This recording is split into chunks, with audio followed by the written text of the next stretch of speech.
The lawyer slid the settlement agreement across the polished table, $1.7 million. All I had to do was sign and walk away from Dwayne forever. My hand trembled as I picked up the pen. Then I looked at him standing by the window and I knew no amount of money could replace what we'd built together.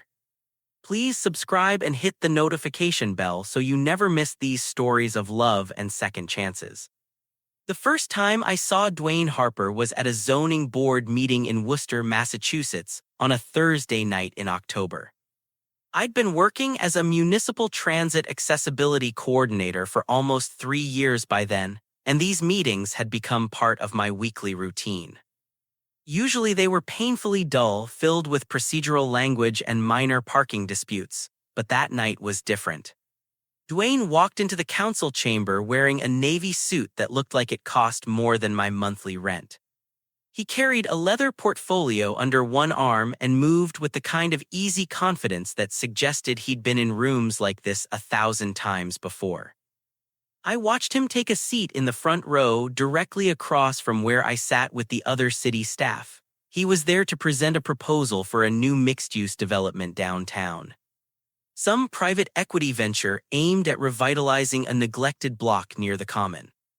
I'd seen projects like this before, developers swooping in with big promises and glossy renderings, only to cut corners when it came to accessibility and public space. I fully expected to dislike whatever he had to say, then he started talking and I had to reconsider everything.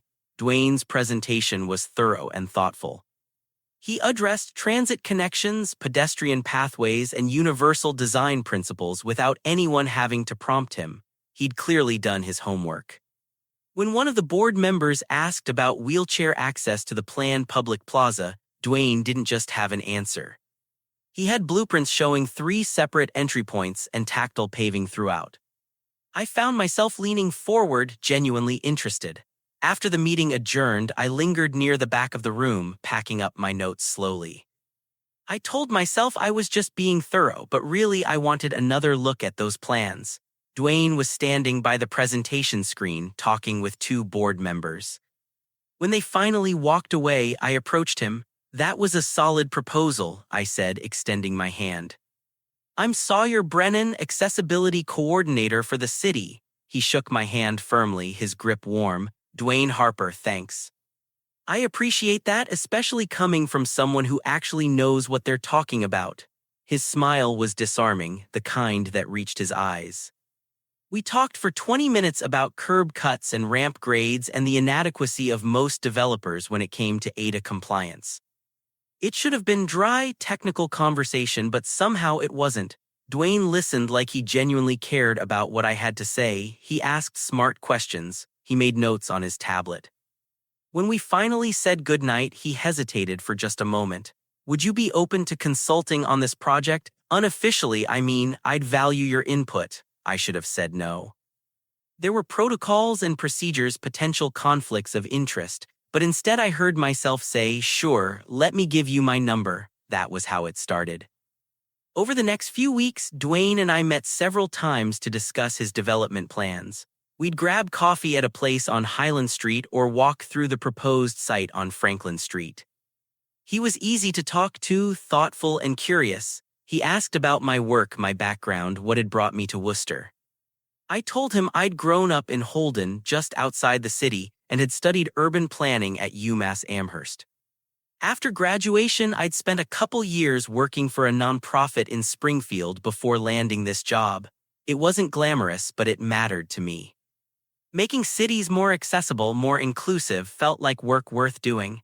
Dwayne shared his own story in pieces. He'd grown up in Connecticut, studied business and real estate development at Boston University. After school, he'd worked for a large firm in Manhattan for a few years before striking out on his own.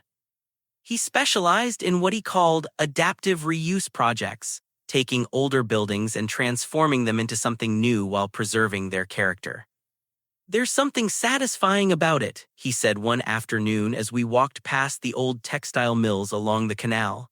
"You're not erasing history. You're building on it." I liked the way he thought. By mid-November, our meetings had shifted from purely professional to something harder to define. We still talked about the project, but we also talked about other things: books, music, the best pizza in Worcester. Dwayne had a dry sense of humor that caught me off guard, and I found myself laughing more than I had in months. One evening, after a planning session at a coffee shop on Park Avenue, Dwayne suggested we grab dinner. Nothing fancy, just a place around the corner that served decent Thai food. I agreed, telling myself it was still technically work-related. But halfway through the meal, when Dwayne reached across the table to steal a spring roll from my plate and grinned at me like a kid getting away with something, I knew we'd crossed a line. "So," he said, leaning back in his chair, "tell me something that's not on your resume." I considered the question. "I used to play violin, took lessons for 10 years as a kid. I wasn't particularly good, but I loved it." "Why'd you stop?" "College, I guess. Life got busy. I told myself I'd pick it up again someday, but I never did." I paused. "What about you?" "What's something I wouldn't know from looking at your LinkedIn profile?" Dwayne smiled. "I'm terrified of deep water. Can't swim in the ocean without having a minor existential crisis. Seriously, completely, pools are fine, lakes mostly okay, but the ocean," he shook his head. "Something about not being able to see the bottom just gets to me." I laughed, charmed by the admission. "Good thing you didn't end up developing beachfront property, right?" "I'll stick to landlocked cities, thanks." We stayed at that restaurant until they started stacking chairs on the tables around us. When we finally stepped outside, the November air was sharp and cold. Dwayne walked me to my car, hands in his pockets, his breath visible in the streetlight. "This was nice," he said. "We should do it again sometime. Off the clock, I mean." My heart did something complicated in my chest. "I'd like that." He smiled, and for a moment I thought he might kiss me. But instead he just nodded and stepped back. "Good night, Sawyer." "Good night." I drove home, replaying every moment of the evening, my mind buzzing. The thing I didn't know, the thing Dwayne hadn't mentioned, was that he was already in a relationship when we met. I found out 3 days later. We'd arranged to meet at the public library on Elm Street to go over some revised accessibility plans. I got there early and was waiting in the lobby when I saw Dwayne walk in with someone else. A man about our age, tall and polished, wearing an expensive-looking overcoat. They were talking quietly, and the man had his hand on Dwayne's arm in a way that suggested familiarity, intimacy. I felt something cold settle in my stomach. Dwayne spotted me and his expression shifted just for a second. Surprise, maybe, or guilt. The man with him followed Dwayne's gaze and smiled politely in my direction. They walked over together. "Sawyer," Dwayne said, his voice careful. "This is Brendan. Brendan, this is Sawyer Brennan. He's the accessibility coordinator I've been working with on the Franklin Street project." Brendan extended his hand. "Nice to meet you." "Dwayne's mentioned you." I shook his hand, trying to keep my face neutral. "Likewise." Brendan glanced at his watch. "I should get going. Conference call in 20 minutes. He turned to Dwayne, kissed him briefly on the cheek. "I'll see you tonight." Then he was gone, leaving Dwayne and me standing in the library lobby with a sudden, awkward distance between us. Dwayne cleared his throat. "Should we get started?" I nodded, not trusting myself to speak. We went through the plans like nothing had happened, both of us painfully professional. But the ease between us was gone, replaced by something stiff and formal. When the meeting ended, I packed up quickly and left without suggesting coffee or dinner or anything else. I told myself it was for the best. I'd been starting to feel something for Dwayne, something dangerous and complicated, and now I knew it couldn't go anywhere. He was taken, off limits. I needed to reset my expectations and keep things strictly professional. That should have been the end of it. But 2 days later, Dwayne called me. "Can we talk?" he asked. "Not about the project." "About the other day." I should have said no. Instead, I agreed to meet him at a quiet cafe on Shrewsbury Street. When I arrived, Dwayne was already there, sitting at a corner table with 2 untouched cups of coffee in front of him. He looked tired, like he hadn't been sleeping well. I sat down across from him. "I should have told you about Brendan," Dwayne said without preamble. "I didn't mean to mislead you, I don't know. I didn't think it mattered at first, and then by the time it did, I didn't know how to bring it up." I wrapped my hands around the warm coffee cup. How long have you two been together? 4 years. 4 years, that was a long time, a serious relationship. Does he know you're here right now? Dwayne hesitated. No, I looked at him, really looked at him, and saw the conflict written all over his face. Whatever he was feeling, it wasn't simple. Why did you ask me here, Dwayne? He met my eyes. Because I can't stop thinking about you, and I know that's not fair to you or to Brendan, and I know I'm handling this badly, but I needed to be honest. My chest tightened. I wanted to be angry with him, but mostly I just felt sad. Sad for him, for Brendan, for the impossible situation we'd stumbled into. What do you want from me? I don't know, Dwayne admitted. I just know I didn't want to lose you as a friend. I took a long breath, weighing my words carefully. I like you, Dwayne, more than I should, probably. But I'm not going to be the reason your relationship falls apart. If you and Brendan are having problems, that's something you need to figure out on your own. He nodded slowly. You're right. I know you're right. We sat in silence for a few minutes, both of us staring into our coffee cups. Finally, Dwayne said, Can we still work together on the project, I mean? I understand if you'd rather not. I thought about it. The professional thing to do would be to step back, create distance, avoid further complications. But I wasn't ready to cut Dwayne out of my life completely, even if I knew I probably should be. Yeah, I said. We can still work together. It was a decision I'd questioned many times in the weeks that followed. Winter arrived early that year. By mid-December, Worcester was blanketed in snow, and the days had grown short and gray.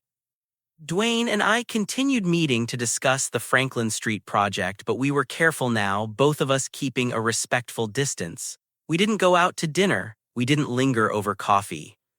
We kept things professional, but the tension between us didn't disappear. If anything, it grew stronger. I could feel it in the way Dwayne looked at me sometimes when he thought I wasn't paying attention. I could feel it in the careful way we avoided standing too close to each other. It was like we were both holding our breath, waiting for something to break. Then, just before Christmas, everything changed. Dwayne called me late on a Thursday night. I was at home halfway through a documentary about urban planning in Copenhagen when my phone buzzed. Sawyer, Dwayne's voice sounded rough, strained. I'm sorry to call so late. Can we meet? I need to talk to someone. My first instinct was to say no, to protect myself from whatever this was. But I heard something raw in his voice that I couldn't ignore. Are you okay? Not really. I grabbed my coat. Where are you? We met at a diner on West Boylston Street, one of those 24-hour places with vinyl booths and fluorescent lighting. Dwayne was sitting at a booth in the back, staring at a cup of coffee he clearly hadn't touched.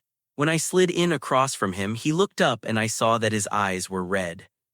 Brendan and I broke up, he said quietly. I didn't know what to say. I settled on, I'm sorry. Dwayne shook his head. Don't be, it's been coming for a while.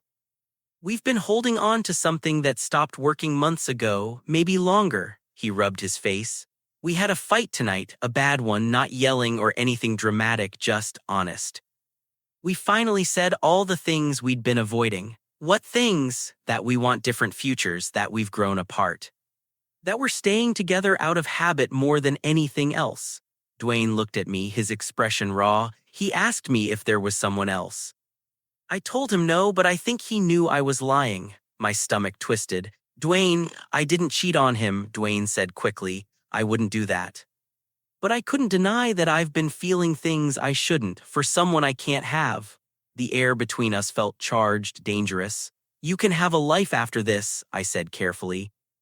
You and Brendan are ending things now before anyone gets hurt worse than necessary. That's the right thing to do, is it? Dwayne's voice was quiet, because it doesn't feel right. It just feels sad. It can be both. We stayed at that diner until almost 2 a.m, talking about everything and nothing. Dwayne told me about the early days with Brendan, the trips they'd taken, the apartment they'd shared in Boston before moving to Worcester. He talked about the slow, painful realization that they'd been moving in different directions for a long time. I mostly listened, offering what comfort I could.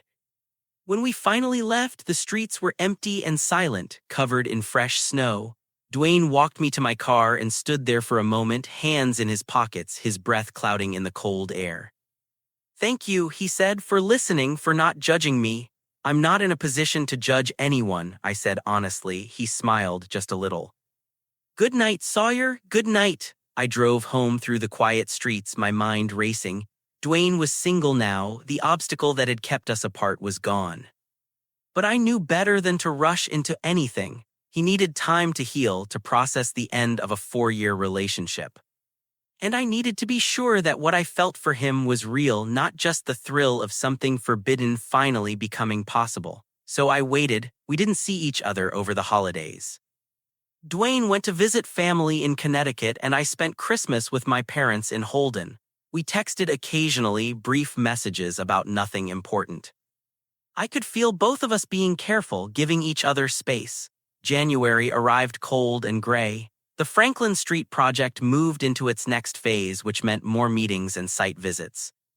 Dwayne and I fell back into our routine, but something had shifted. The careful distance we'd maintained before felt less necessary now. We started having coffee after meetings again. We talked more freely. One afternoon in late January, after a particularly long planning session, Dwayne suggested we take a walk. The temperature had climbed above freezing for the first time in weeks, and the sidewalks along Elm Park were clear enough to navigate. We walked without any particular destination, just moving through the quiet winter afternoon. "I've been thinking," Dwayne said after a while, "about what comes next. For me, and Brendan moved out 2 weeks ago, went back to Boston, took a job with a firm there. We're selling the condo." He paused. "It's strange how quickly a whole life can be dismantled." "Are you okay?" Dwayne considered the question. "I think so. It's been hard, but it also feels like the right thing. We ended things as well as two people can, I think. No drama, no bitterness. Just acknowledgement that we'd reached the end." We walked in silence for a few minutes, our footsteps crunching on the salt-treated pavement. Then Dwayne stopped walking and turned to face me. "I need to know if I've been imagining this. The way you look at me sometimes, the way I feel when I'm around you, is it real, or am I projecting something that isn't there?" My heart was pounding. "It's real," he exhaled slowly. "Okay, good, because I'd really like to take you to dinner, an actual date, not a work meeting disguised as dinner." "But only if that's something you want too," I smiled. "I want that." Yeah. Our first real date was the following Friday. Dwayne picked me up at my apartment on Pleasant Street, and we drove to a restaurant in Shrewsbury that he'd heard good things about. It was a small Italian place, warm and dimly lit, with checkered tablecloths and candles in wine bottles. We talked for hours, about our childhoods, our families, our dreams for the future. Dwayne told me about growing up in Westport, Connecticut, the youngest of 3 brothers. His father had been a commercial real estate developer, which was how Dwayne had gotten interested in the field. His mother taught high school English and still sent him book recommendations every month.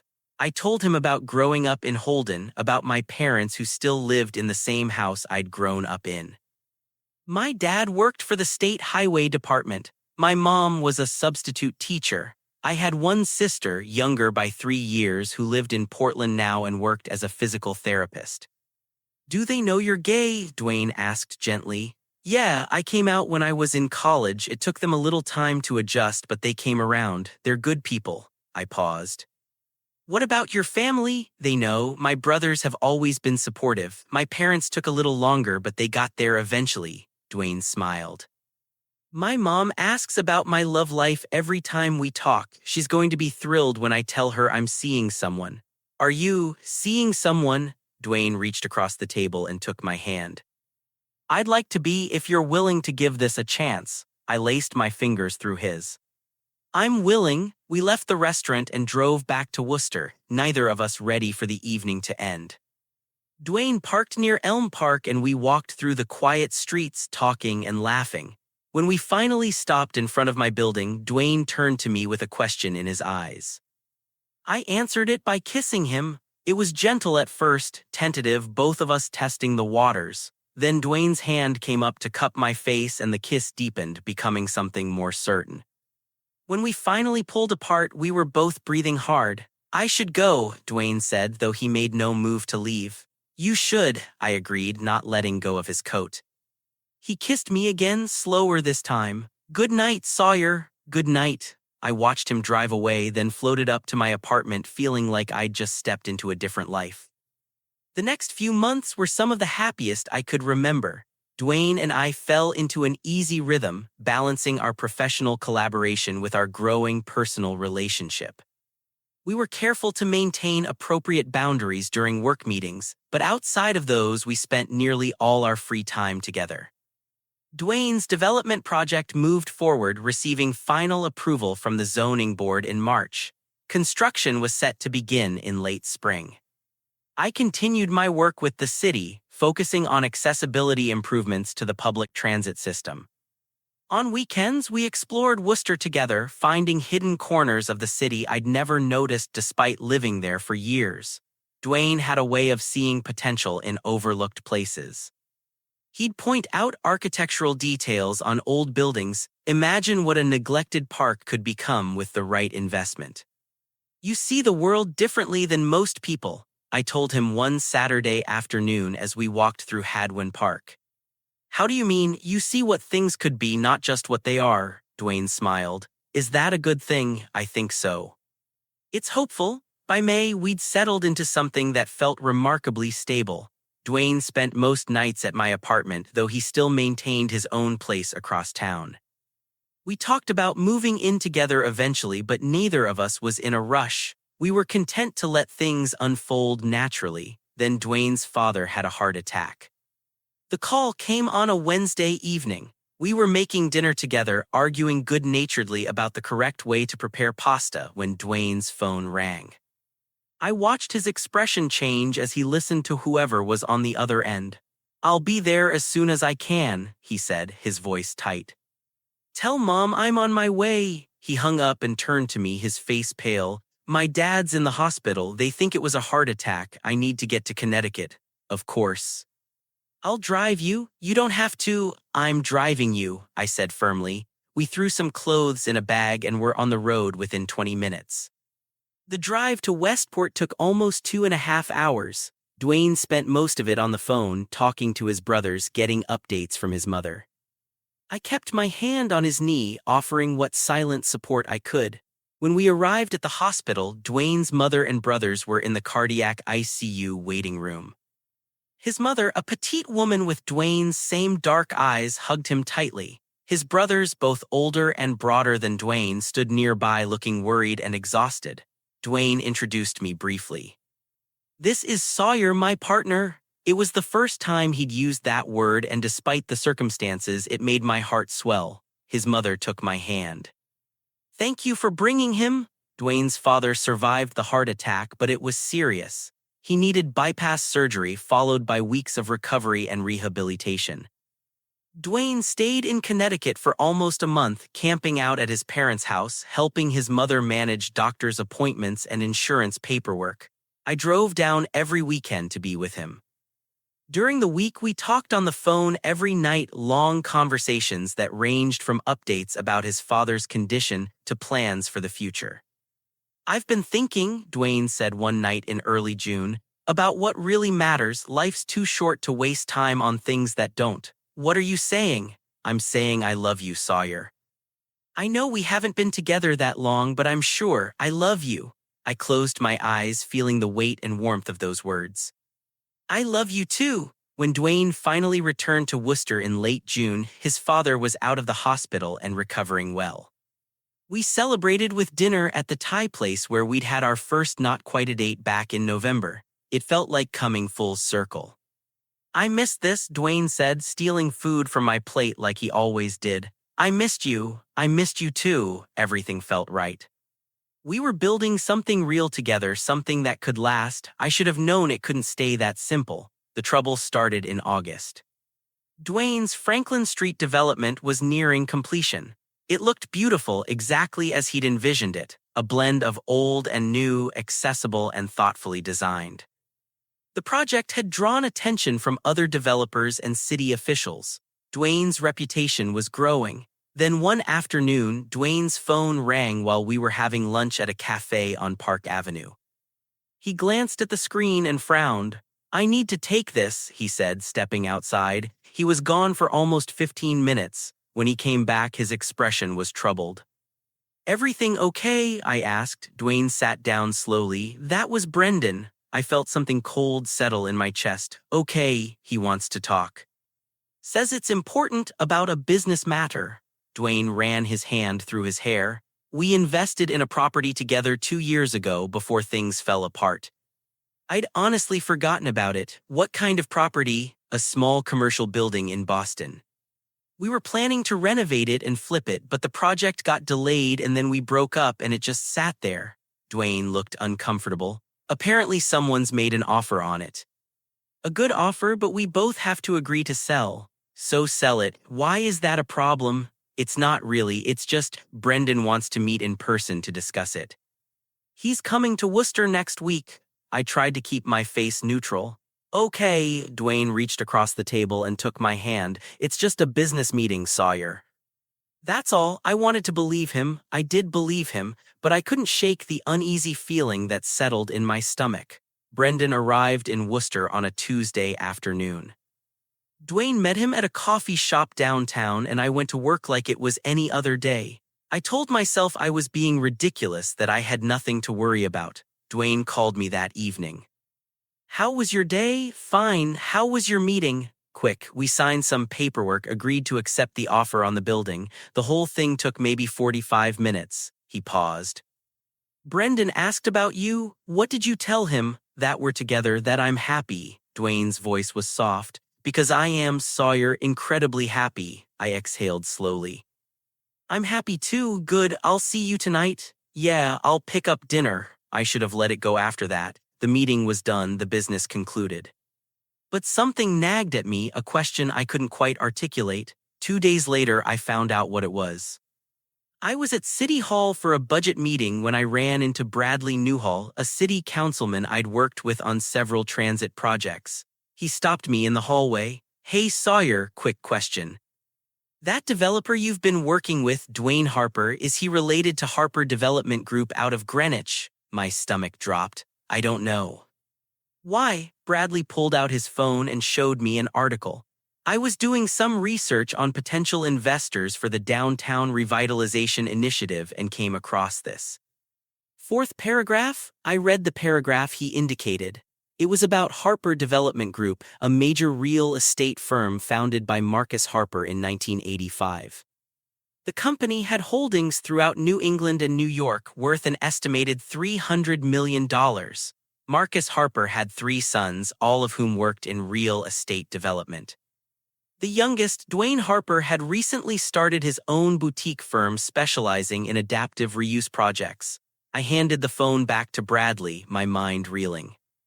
"So I guess that answers my question," Bradley said cheerfully. "Small world, huh?" I nodded, not trusting myself to speak. That evening when Dwayne came over, I was sitting on my couch staring at nothing. "Hey," he said, setting down his bag. "You okay? You look like you've seen a ghost. Why didn't you tell me your family owns Harper Development Group?" Dwayne froze. For a long moment he didn't say anything. Then he sat down slowly on the chair across from me. "How did you find out? Does it matter?" "I should have told you," Dwayne said quietly. "I know I should have. I didn't want it to change how you saw me." "How I saw you?" I stared at him. "Dwayne, your family is worth hundreds of millions of dollars. That's not exactly a small detail to leave out." "I know," he looked miserable, "but when we met, you treated me like a normal person. Not like Marcus Harper's son, not like someone with a trust fund, just like me, and I liked that. I liked being seen for who I am, not what my family name means." I wanted to understand. Part of me did understand, but I also felt the sharp sting of betrayal. "You let me think you were just an independent developer trying to make it on your own." "I am trying to make it on my own," Dwayne said. "I don't work for my family's company. I started my own firm with my own money. Well, my own money plus a loan from my father, but I'm paying that back. That's not the same thing as doing it on your own, Dwayne." "I know," he rubbed his face. "You're right. I've had advantages most people don't have, I won't pretend otherwise. But that doesn't mean the work I do isn't real or that I don't care about it. I stood up and walked to the window, needing space to think. Outside, the street was quiet, the evening light fading to dusk. "What else haven't you told me?" I asked without turning around. "Nothing, I swear, Sawyer." This was the only thing. I turned to face him. "Do you know how it feels to find out something like this from someone else? To realize that the person you love has been keeping a pretty significant part of their life hidden?" "I'm sorry," Dwayne said, and he sounded like he meant it. "I handled this badly. I should have been upfront from the beginning." We stood there in painful silence. Finally, I said, "I need some time to think." Dwayne nodded slowly. "Okay. I understand." He picked up his bag and walked to the door, then paused. "For what it's worth, nothing about the way I feel about you is fake. That's the truest thing in my life." Then he left, and I was alone with my thoughts. I didn't call Dwayne for 3 days. I went to work, came home, tried to sort through my feelings. Part of me understood why he'd kept his family background quiet. Wealth like that changed how people saw you, changed how they treated you. I could see why Dwayne might have wanted to be known for his own merits rather than his family name. But another part of me felt hurt. We'd shared so much over the past months, built what I thought was a foundation of honesty and trust. The fact that he'd held back something so significant made me question what else I might not know. On the 4th day, my sister Anna called from Portland. "You sound terrible," she said after I'd barely managed a greeting. "What's wrong?" I told her everything. About Dwayne, about the relationship, about what I'd discovered. Anna listened without interrupting. When I finished, she was quiet for a moment. Then she said, "Do you love him?" "Yes." "Do you think he loves you?" "Yes." "Then the question is whether you can forgive him for not being perfect." Anna's voice was gentle. "Look, what he did wasn't great, he should have told you. But people make mistakes, especially when they're scared of losing something important. The question is whether this is something you can move past." "I don't know," I said honestly. "Then figure it out, but don't throw away something real because of pride." After we hung up, I sat with her words. Was this about pride? Or was it about something deeper, a fear that Dwayne and I came from such different worlds that we could never really bridge the gap between them? That evening, Dwayne texted me, "Can we talk?" I stared at the message for a long time before responding. "Yeah, come over." He arrived 20 minutes later looking like he hadn't slept much either. We sat across from each other at my kitchen table, the space between us feeling vast. "I've been thinking about what you said," Dwayne started. "About honesty and trust. You were right to be angry. I let my own fears get in the way of being completely open with you, and that wasn't fair." I nodded, waiting for him to continue. "I grew up with money," Dwayne said, "a lot of it. And I've seen how it changes things, how people treat you differently when they know. Some people want to use you, some people resent you, and some people can't see past it. When I met you, you didn't know anything about my family, and that was such a relief. You liked me for me, or at least I thought you did." "I did. I do. I was afraid that if you knew the truth, it would change things between us, that you'd start seeing me differently." Dwayne looked down at his hands. "I know that sounds stupid now. I should have trusted you enough to tell you and let you decide how to handle it." "You should have," I agreed. "I'm not saying I would have been completely comfortable with it right away, but at least it would have been honest." "I know," Dwayne met my eyes. "I'm sorry, Sawyer, truly. I handled this the wrong way and I hurt you, and I'm sorry." I took a long breath. "I've been thinking too. About what this means, about whether we can move forward from here." I saw fear flash across Dwayne's face. "And I think we can, but we need to be completely honest with each other from now on. No more holding back important things because we're afraid of how the other person will react. That's not how this works." Relief flooded Dwayne's expression. "No more holding back." "I promise." "Okay." I reached across the table and took his hand. "Okay." Dwayne came around the table and pulled me into his arms, holding me tight. "I love you," he said into my hair. "I love you so much." "I love you too." We stood there for a long time, just holding each other. Things between us settled after that conversation. Dwayne made good on his promise to be more open. He told me about his family, about growing up in a world of privilege and expectation.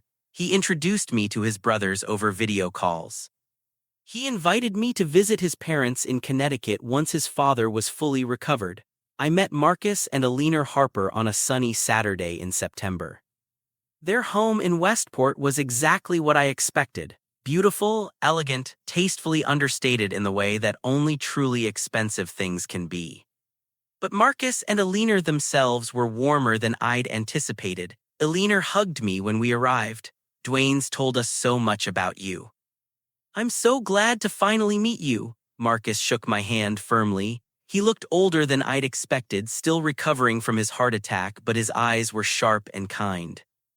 "Dwayne says you're the one who keeps his projects accessible and thoughtful. That's important work." We had lunch on their terrace overlooking the Sound. The conversation flowed easily, touching on everything from local politics to the best hiking trails in New England.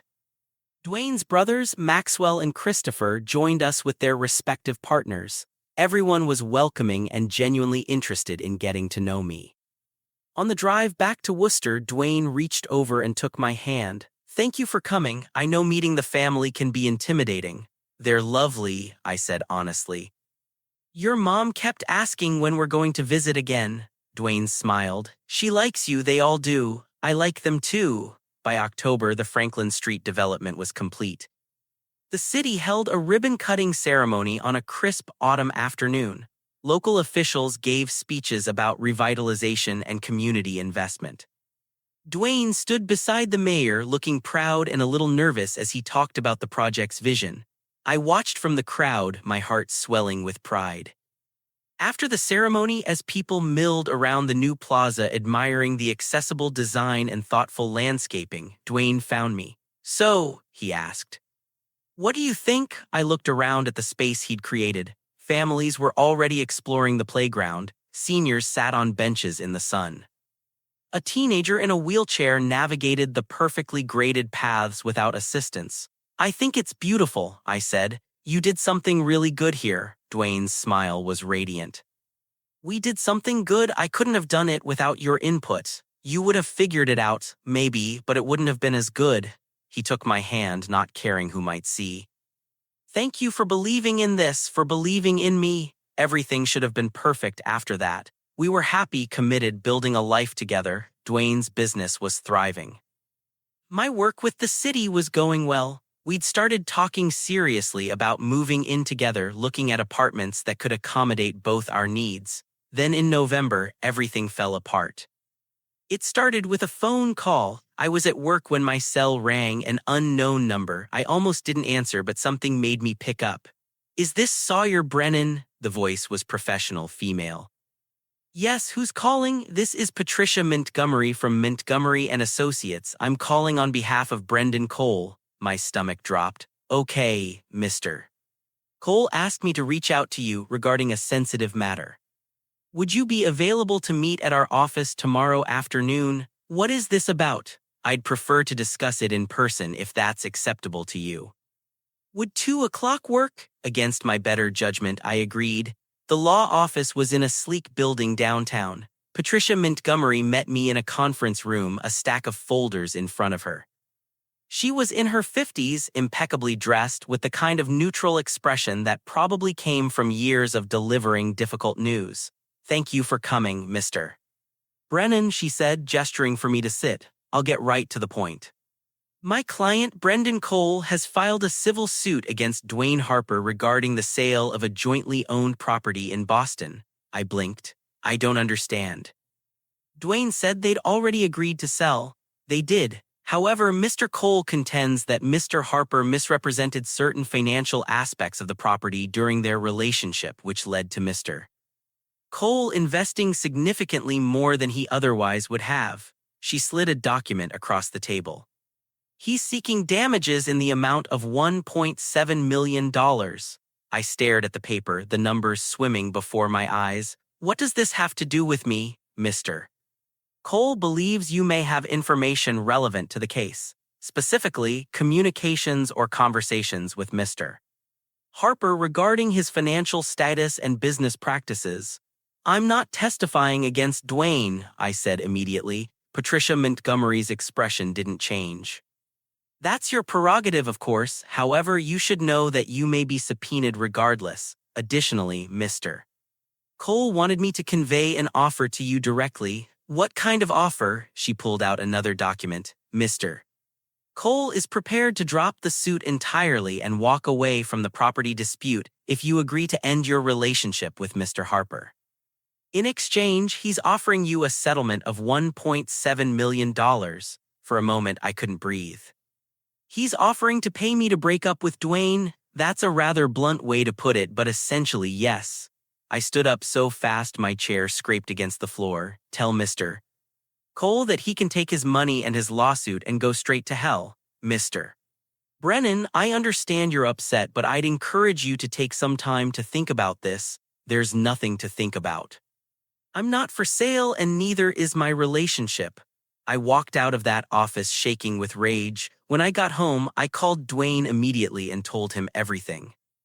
There was a long silence on the other end of the line. I can't believe he did this, Dwayne said finally, his voice tight. I'm so sorry, Sawyer. I don't even have words. Is the lawsuit real? Did you misrepresent the property investment? No, Dwayne sounded exhausted. We bought that building together when we were still together. I handled more of the financial side because that's what I do, but everything was transparent. I showed him all the numbers. This is Brendan being angry and vindictive. Why would he target me? Because he knows hurting you is the best way to hurt me, Dwayne's voice cracked. God, Sawyer, I'm so sorry you got dragged into this. It's not your fault, isn't it? If I'd never gotten involved with you while things with Brendan were falling apart, if I'd handled that transition better, maybe he wouldn't be doing this. Dwayne, you can't control what he does. You can only control how you respond. We talked for another hour trying to figure out our next steps. Dwayne contacted his own lawyer. I documented everything from my meeting with Patricia Montgomery. We both tried to stay calm, but the stress was taking its toll. The lawsuit moved forward. Brendan's lawyers sent document requests and deposition notices. Dwayne's lawyers responded with their own motions. It was ugly and expensive and exhausting. Through it all, Dwayne and I tried to maintain some sense of normalcy. We still had dinner together, still talked about our days. But the strain was there, an invisible weight pressing down on both of us. Then, in early December, Patricia Montgomery called again. Mr. Cole has revised his offer, she said. He's now willing to settle the entire lawsuit for $1.5 million, payable by Mr. Harper. No conditions regarding your relationship. I relayed this to Dwayne, who looked relieved and frustrated in equal measure. It's less than what he was originally asking for, but it's still a ridiculous amount, Dwayne said. My lawyers think we could fight it and probably win, but it would take years and cost almost as much in legal fees. What do you want to do? Dwayne rubbed his face. I want it to be over. I want to stop having Brendan's anger poisoning our lives.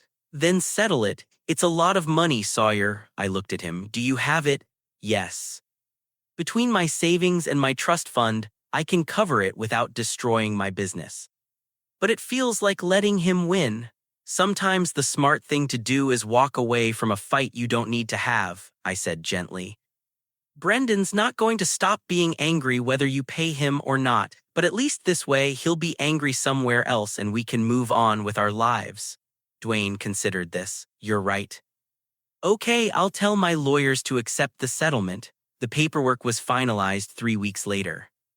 Dwayne wrote a check for $1.5 million, and in exchange, Brendan dropped all claims and agreed to sign over his half of the Boston property.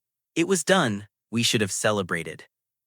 Instead, Dwayne seemed subdued, almost depressed. Hey, I said one evening as we sat together on my couch. Talk to me, what's going on in your head? Dwayne was quiet for a long moment. I keep thinking about what Brendan's lawyer offered you, $1.7 million to walk away from me. I said no, I know. But that's more money than most people see in a lifetime, Sawyer. You could have paid off your student loans, bought a house, set yourself up for the future. And you turned it down without even thinking about it. Of course I did. I'm not going to take money to leave someone I love. But don't you see, Dwayne turned to face me. You gave up a life-changing amount of money to stay with me. And what have I given you in return? Stress and drama and a lawsuit you never asked to be part of. I took his face in my hands. You've given me everything that matters. You've given me love and partnership and someone who sees me for who I am. That's worth more than any amount of money. Is it? Dwayne's eyes were troubled. Because sometimes I wonder if you'd be better off with someone less complicated. Someone who doesn't come with family, money, and angry exes and all this baggage. Dwayne Harper, listen to me very carefully. I kept my voice steady. I chose you. Not your money, not your family name, not anything else, just you. And I would make that choice again every single day, even after everything that's happened, especially after everything that's happened. Because now I know exactly what we mean to each other. Dwayne pulled me close and I felt him shaking. I don't deserve you. You don't get to decide that. I do. And I choose you. We held each other in the quiet of my apartment, and slowly I felt some of the tension leave Dwayne's body. I love you, he whispered. More than I knew it was possible to love someone. I love you too. January arrived with bitter cold and heavy snow. Dwayne and I spent New Year's Eve at his apartment, cooking dinner together and watching the ball drop on TV. It was simple and perfect. As midnight struck, Dwayne pulled me into his arms and kissed me. New year, fresh start, he said. All the drama is behind us now. I wanted to believe him. But in mid-January, Patricia Montgomery called one more time.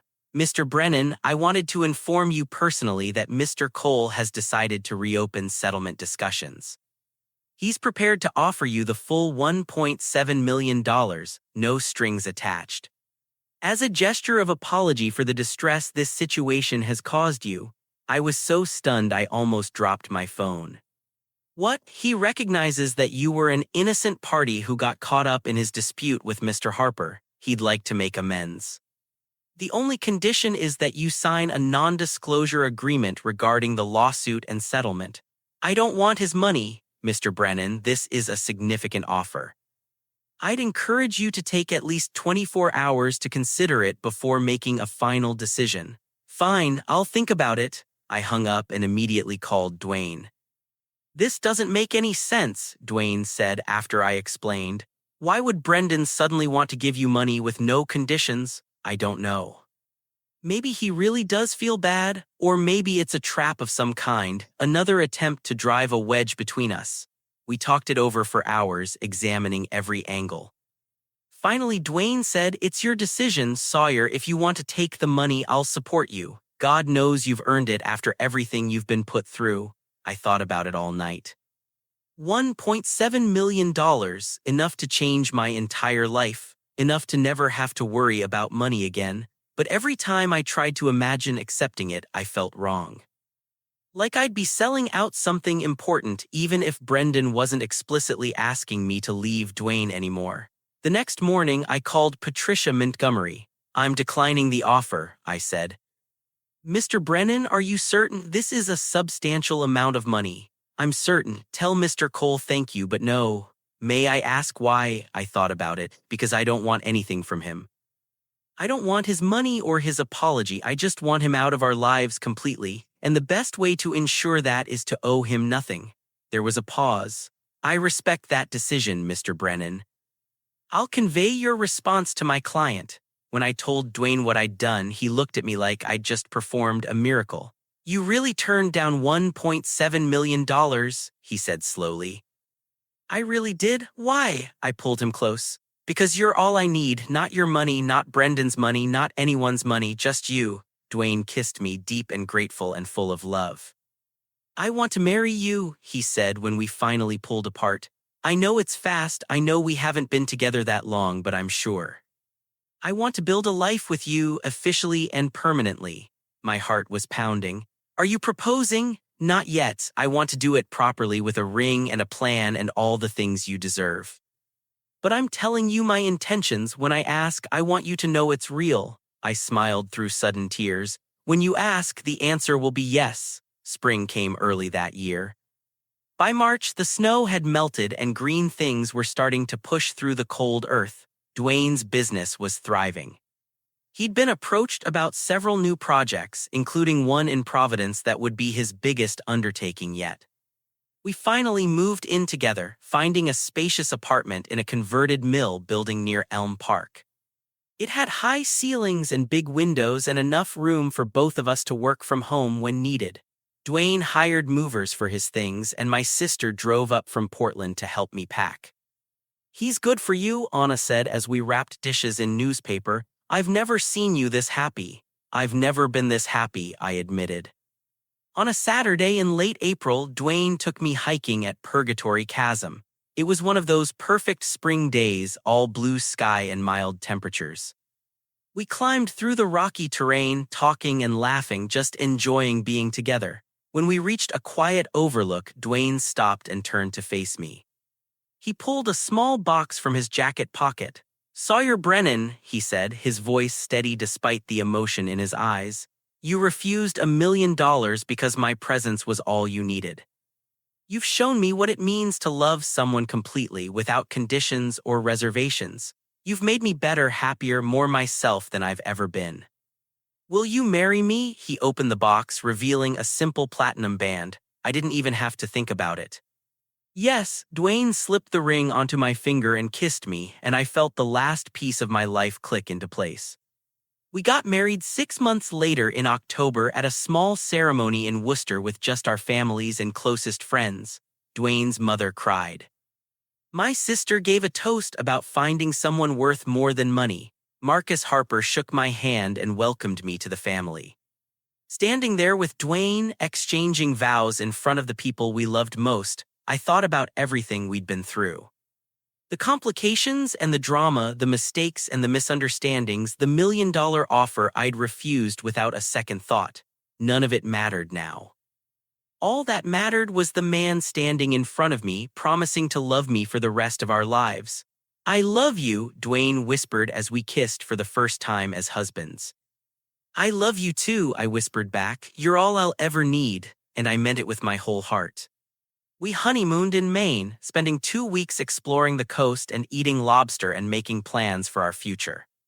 When we got back to Worcester, we settled into married life like we'd been doing it forever. Dwayne's Providence project broke ground in November. I got promoted to Senior Accessibility Coordinator for the city. We adopted a dog, a rescue mutt named Pepper, who had one floppy ear and loved everyone she met. Life wasn't perfect.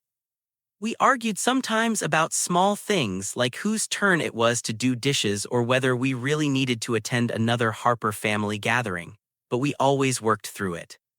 We'd built our relationship on honesty and choice, and that foundation held steady. 2 years after we got married, Brendan sent a letter. Not through a lawyer this time, just a simple handwritten note addressed to both of us. "I owe you both an apology," it read. "What I did after our relationship ended was wrong. The lawsuit, the offers, all of it. I was angry and hurt, and I lashed out in ways I'm not proud of. You didn't deserve any of that. I hope you're both happy. I hope you've built something good together. I'm working on building something good for myself too. Take care of each other. Brendan." Dwayne read the letter twice, then set it down on our kitchen table. "How do you feel about that?" I considered the question. "I think people can grow and change. I think he's trying to make amends the only way he knows how. Do you want to respond?" "No, I think sometimes the best response is to just let things be." I took Dwayne's hand. "He's part of our past, but he's not part of our future. I'm okay with that." Dwayne squeezed my hand. "Me too." We threw the letter away and went on with our lives. Now, 5 years after that day in the library when I first saw Dwayne present his plans to the zoning board, I wake up every morning next to the man I love. We have our routines and our rituals. Coffee on the back deck before work, walks with Pepper in the evenings, Sunday mornings spent reading the paper and arguing about the crossword. Dwayne still sees the world as full of potential, still transforms overlooked spaces into something beautiful. I still work to make the city more accessible, more inclusive. We still steal food off each other's plates and laugh about nothing and plan for a future we're building together, one day at a time. Sometimes I think about that settlement offer. $1.7 million, it was more money than I'd ever imagined having, and I turned it down without hesitation. People have asked me if I regret it. The answer is simple: no. Because I got something worth infinitely more. I got a partner who sees me, knows me, loves me completely. I got a life that feels rich in all the ways that matter. I got mornings waking up beside someone who makes me laugh and evenings falling asleep in his arms. I got Dwayne, and Dwayne is all I need. That's worth more than any amount of money in the world.